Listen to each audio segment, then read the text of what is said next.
Everybody, I'm Jesse Weber and welcome back to the Law and Crime Network, where we cover some of the most interesting live trials and legal stories in the country today. And today on our agenda are three very interesting stories. First up, we're going to continue our coverage of the Donald Smith case. Now remember, this is the Cherish Periwinkle case. You might have heard about it all in the news. Donald Smith is on trial for the abduction, rape, and murder of an 8-year-old girl named Cherish Periwinkle. And if you were following us yesterday, you saw some pretty emotional testimony. Actually, I should say this whole trial has been rather emotional, given the details of what this young girl went through moments before her death. Yesterday, we saw the medical examiner take the stand, and when she had to recount the injuries sustained by this young girl, both the sexual injuries and the way she was ultimately killed through strangulation, she broke down on the stand and had to ask for 5 minutes. 5 minutes to regain her composure. You don't really see this because of the horrifying details of this case. She had to be excused. We're going to talk about that. I should let our viewers know that today, closing arguments are expected at around 9:30 a.m. Now, you might be saying the prosecution, we've been seeing the prosecution been putting on a case. Well, what about the defense? Well, they haven't really put on one. They've called no witnesses, not really a strong cross-examination. And the reason might be that they're not trying to fight the guilt or innocence phase, but whether this is the penalty phase, because let's not forget that Mr. Smith is charged with first-degree murder. And if convicted, he faces the potential of the death penalty. They may want to fight this out during the sentencing phase and try to save his life. So we'll talk about that case a little bit more today. If you go to lawandcrime.com, we're also following the Bob Ward case out of Florida. This is that millionaire who is charged with second-degree murder in the shooting death of his wife, Diane. Now, was it murder? Or was it an accident? That becomes the question. The defense is claiming that this was all an accident, that there was a struggle over the gun in their Islewood home, and Islesworth home, I should say, in Florida, and that this was not an intentional homicide. But it should be noted, Bob Ward is caught on video, on a 911 phone call saying, I shot my wife, I shot my wife, I shot my wife. And then a little bit later on in the call, he says it was an accident. So it's going to be up to a jury to decide whether or not this was murder or not. It should be noted in that case that the defense has 2 to 3 more witnesses today, and they expect to rest before noon. So we could expect closings anytime in the afternoon. We'll update you about that case as well, but if you want to follow that one, go to lawandcrime.com. That is going to be the main focus on the network. The main focus on our network today will be the Smith case. We're going to talk about the Ward case as well, but if you want to follow the live coverage, go to lawandcrime.com. And then a little bit later on today, we have a third case. This one's out of Nevada. We expect openings at around 1 p.m. And this is the case of the worst foster parents, and I should say adoptive parents, that you may have ever heard of. Ever. Janet and Dwight Solander. I don't know if you've heard these names, but you definitely should. They have been accused, well, I should say, let's say Janet has been accused because Dwight Solander, her husband, has already pled guilty to 3 counts of child abuse with substantial bodily harm. The allegations now against Janet Solander, her trial begins today, are atrocious. They're harrowing. The nature of this is so grisly, I'm not even sure I can repeat it on the air. She is accused, I want everyone to listen to this, 46 counts. 46 counts.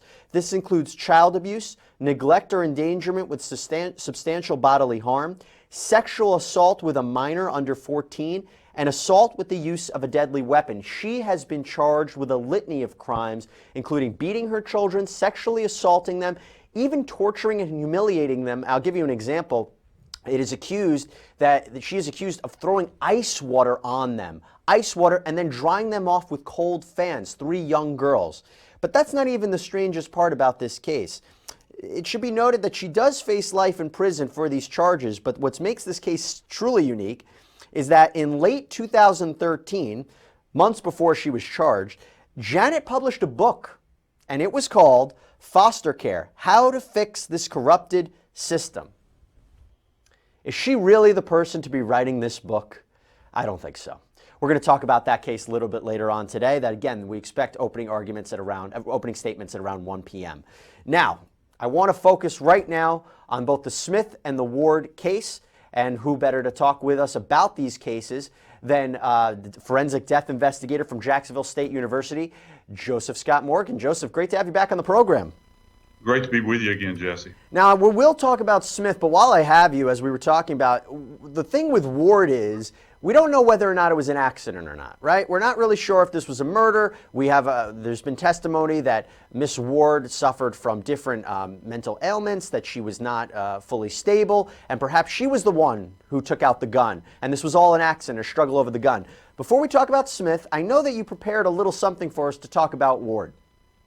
Yeah, what the defense is contending in this particular case, Jesse, is that it was highly unlikely that Mr. Ward shot Mrs. Ward.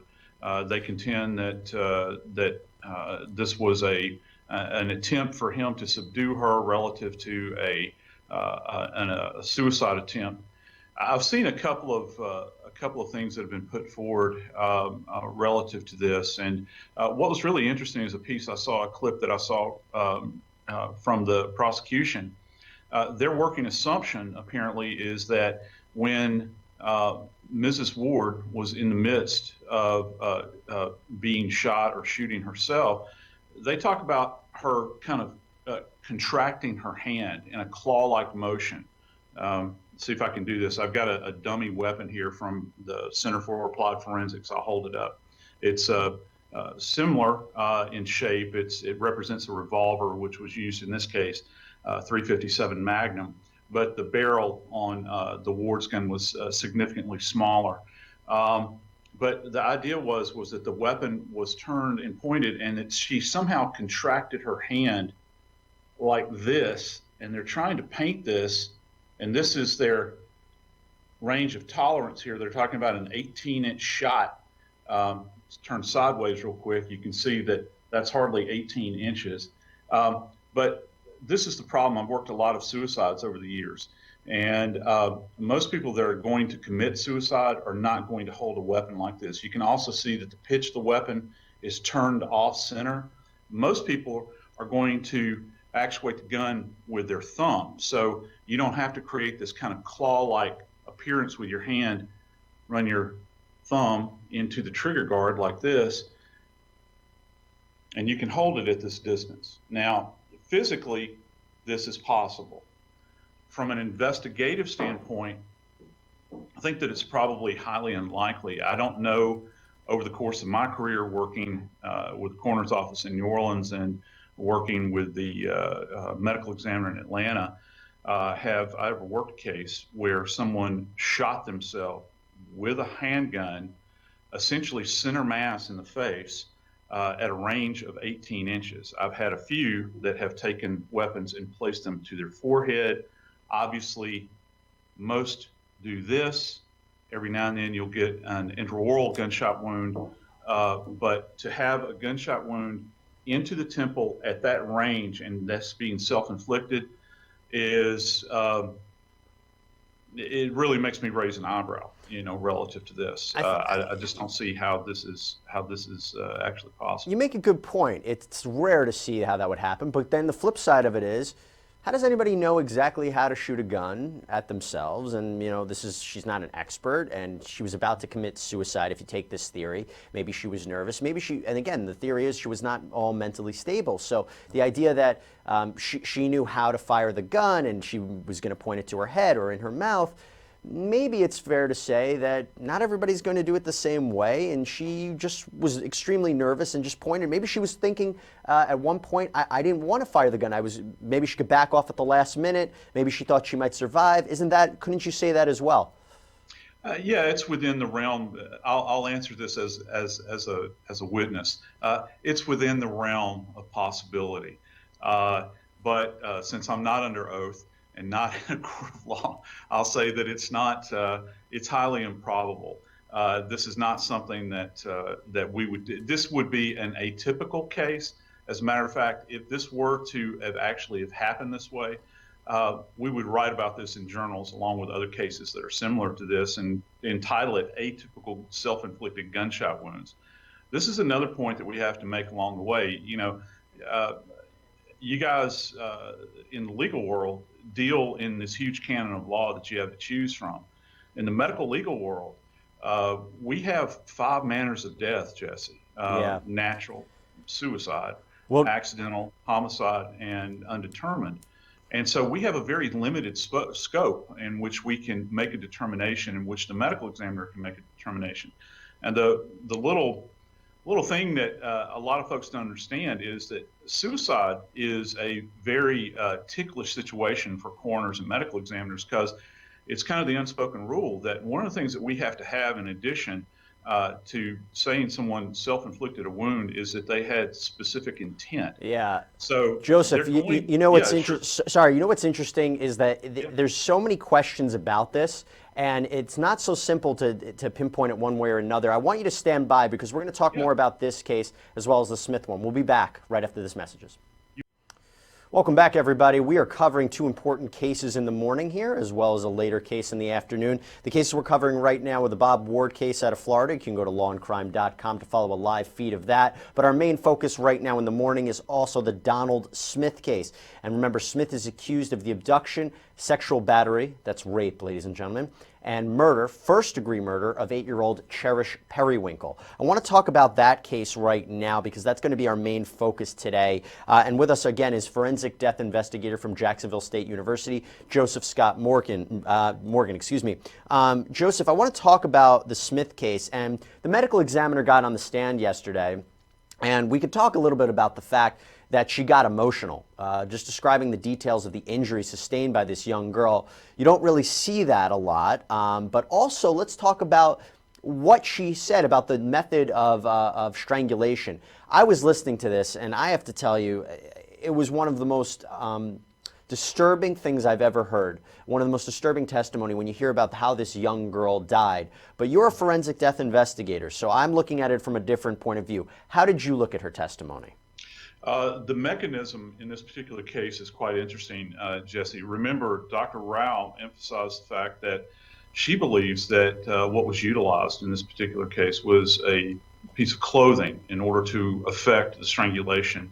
And we would refer to this item as a ligature. And ligatures can come in all forms. Typically, we think about them as kind of tiny rope-like structures, either cord or maybe an electrical cord or maybe a piece of rope. But it's not with great frequency that we see a garment used.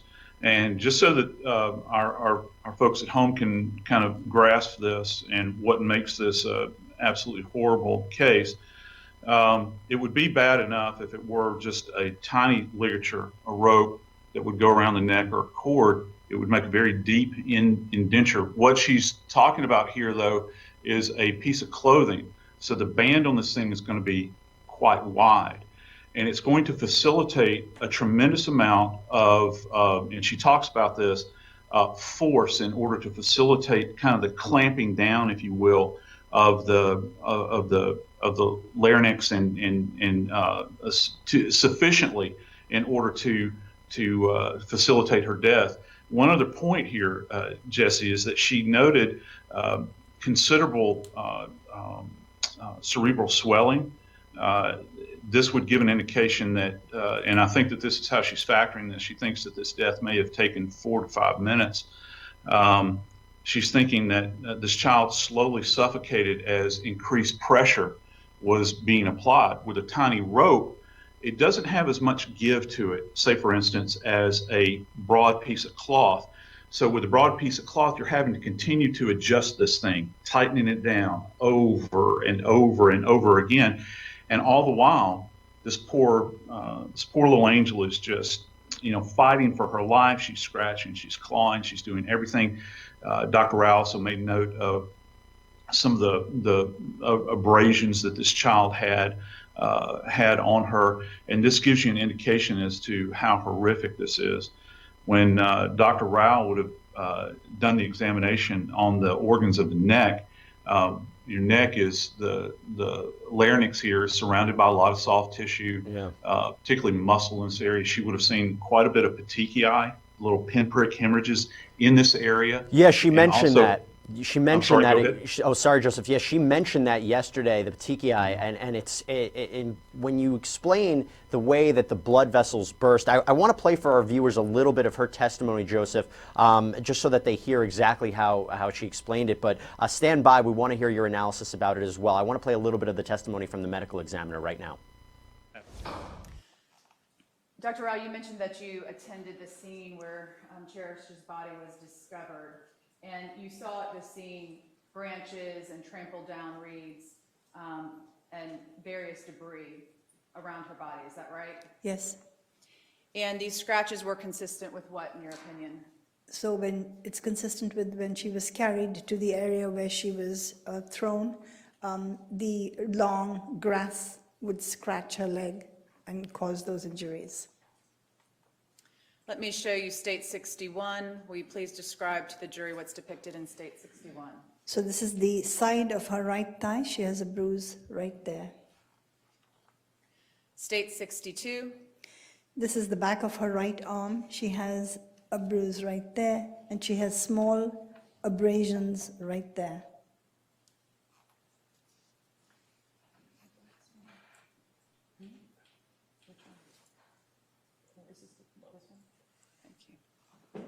Okay, Dr. Rao, do you have an opinion as to the cause and manner of death of the death of Cherish Periwinkle? Sorry, I didn't get that. Do you have an opinion as to how Cherish Periwinkle died? Yes, And what is it? mechanical asphyxia. Will you explain what that is to the jury? So what she sustained was tremendous force on her neck, such that she could not breathe. She suffered swelling of her brain as a result of lack of oxygen to her brain, and as a result of which she died. Before we review the photographs taken of Cherish Periwinkle's neck, will you talk to the jury? I want you to talk to the jury about strangulation. Do you have experience in strangulation cases? Yes, many, many times, yes. And in fact, based on your experience, will you explain to the jury how long at a minimum it takes before a person dies? That's the medical examiner testifying in the Donald Smith case and describing the truly gruesome nature by which Cherish Periwinkle died, asphyxiation through a cloth. She was strangled to death. Really horrific. We're going to talk about the Smith case and the Ward case when we come back. Welcome back, everybody. We have a live feed right now in the Donald Smith courtroom. I believe the jury has been seated, so let's listen in. Unbelievable. Unbelievable closing argument by the state there. And not surprisingly, the defense did not come up with a closing argument. They decided to waive their right for a closing argument. Well, I should say Mr. Smith did.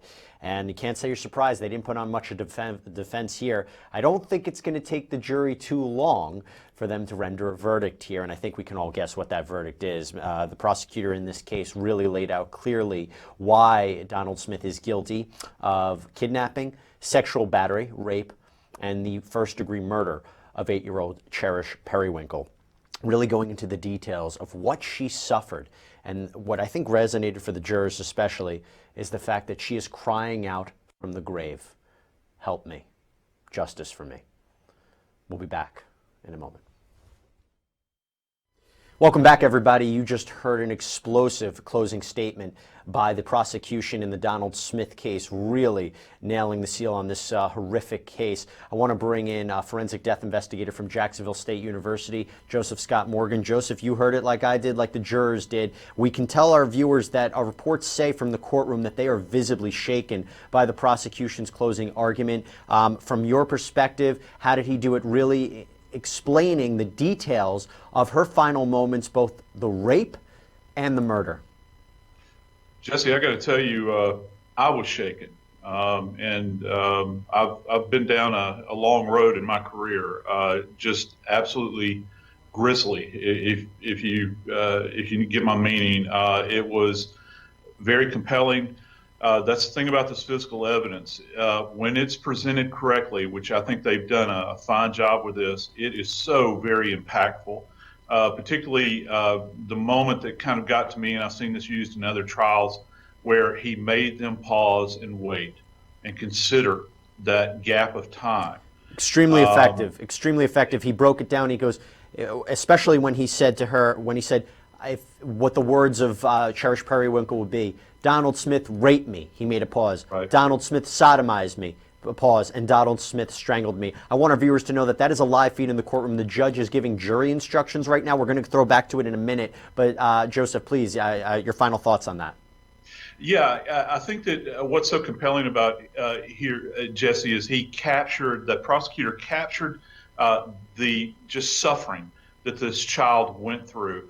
The details that he went into about the sexual assault and also the strangulation. And I guess it goes to a higher thing too when we begin to consider how just abandoned this little girl felt, how alone she felt, and he really painted quite the narrative here when coupled with the physical evidence. And keep in mind, Jesse, this physical evidence is fresh in the minds of these jury members. They've seen it. There was weeping, there was crying. You can't get past that. I don't. It's a home run as far as I'm concerned. I mean, he said it pretty accurately. Those images, those disturbing, graphic images of Cherish Periwinkle's body will be ingrained in their minds forever. They are never going to be able to forget it. And that's just what they're going to be going through for the rest of their lives. That's Donald Smith, the defendant, right there, listening to the jury instructions. Didn't put on any defense, because it seems from this perspective that his team is trying to wait for the sentencing phase. They're not waiting for the guilt or innocent, but determining whether or not he will be sentenced to death. They're going to fight for that.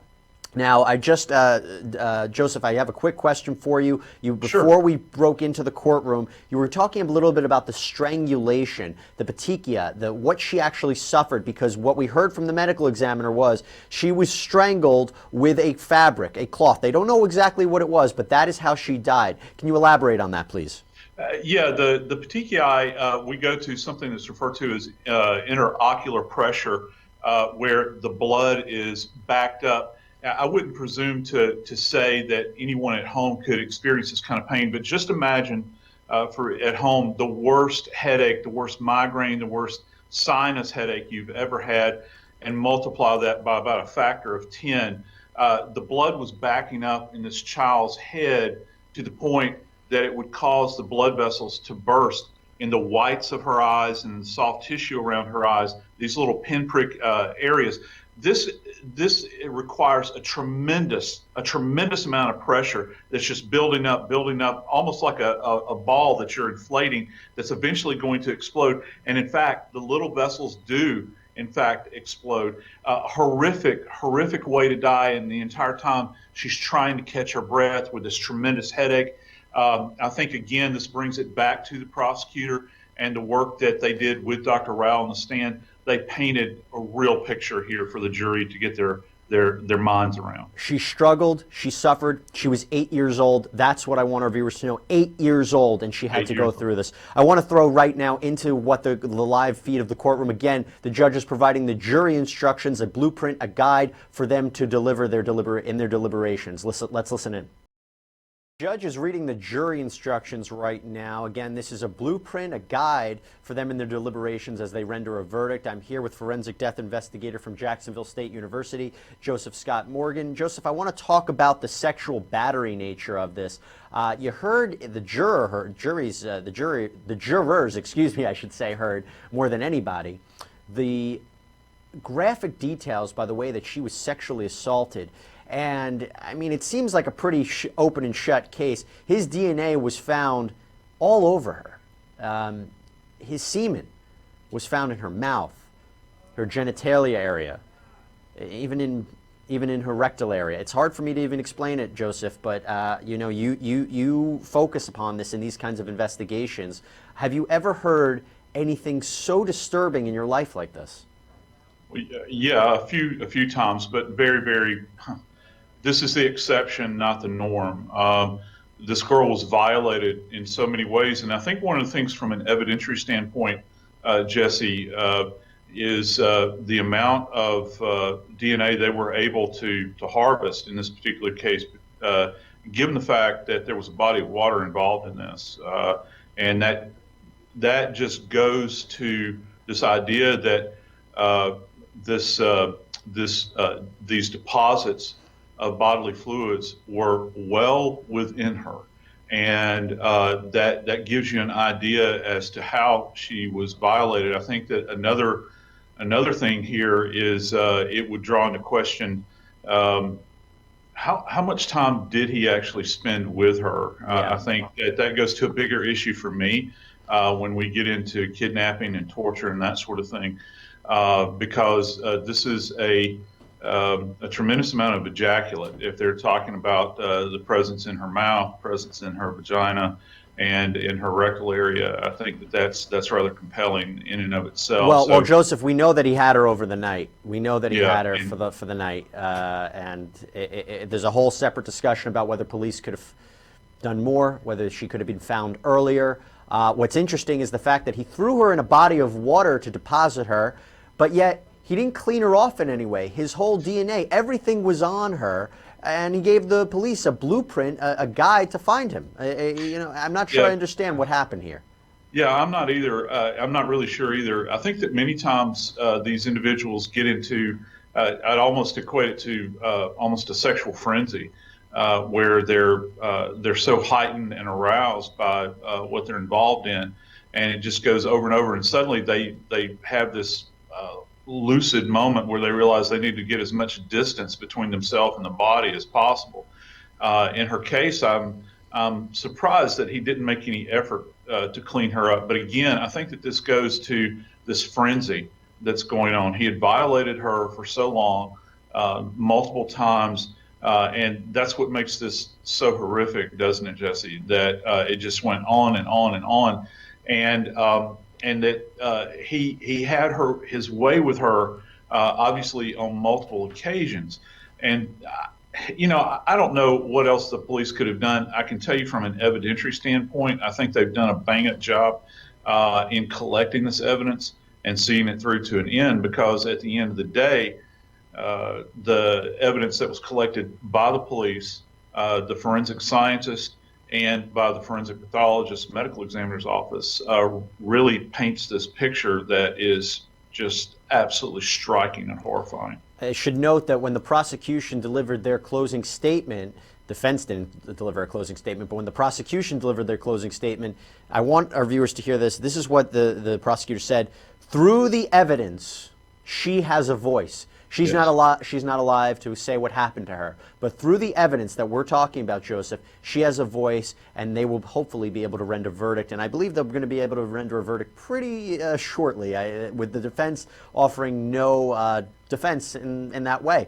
Again, we are covering the Donald Smith case. You can go to lawandcrime.com to follow the Bob Ward case as well, that second-degree murder case. We're going to cover both, and we'll be back after the short commercial break. Stay tuned.